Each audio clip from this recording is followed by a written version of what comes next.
ความรักระหว่างสองเฮาพอถึงข่าวแม่เจ้าให้ไปขอสินสอดของอ้ายบ่พอขาดใจแท้นามีแต่ตัวกำมากหัวใจที่มอบให้กับคำสัญญาคงต้องต่อเวลาหาเงินเพื่อไปขอเจ้าต่อเวลาให้อายจักหน่อยเด้อคนดีหักสองเฮาคงไปได้ดีตามแผนที่วางไว้มีแต่หักแม่เจ้าคงบ่เอาเพิ่นก็อยากให้ลูกสาวสบายจำเป็นต้องหยุดพักไว้พักใจสู้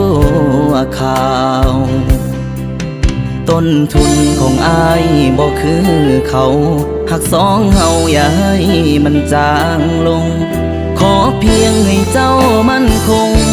ต่ออายคนนี้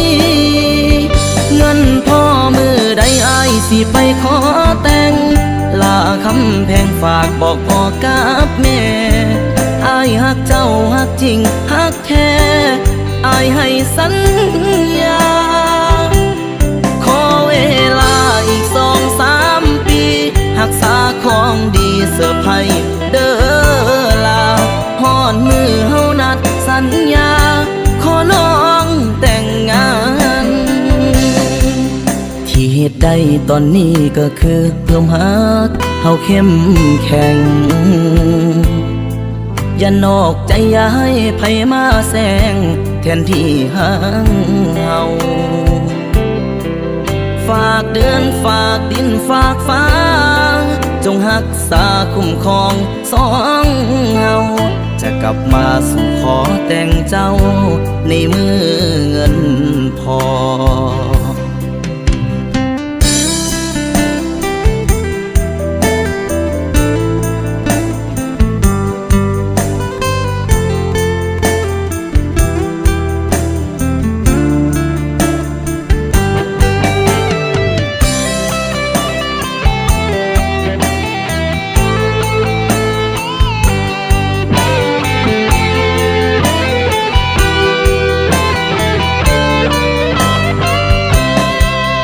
ต้นทุนของอายบ่คือเขา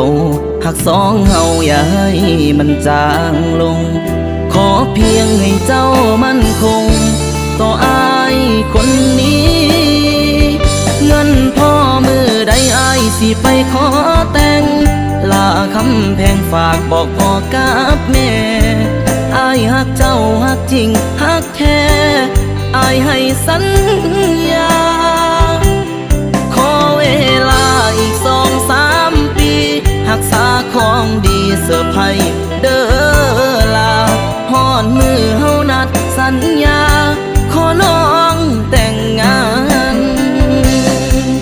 ที่เหตุใดตอนนี้ก็คือเพิ่มหักเฮาเข้มแข็งอย่านอกใจอย่าให้ไผมาแซงแทนที่ห่างเฮาฝากเดือนฝากดินฝากฟ้าจงรักษาคุ้มครองสองเฮาจะกลับมาสู่ขอแต่งเจ้าในมือเงินพอ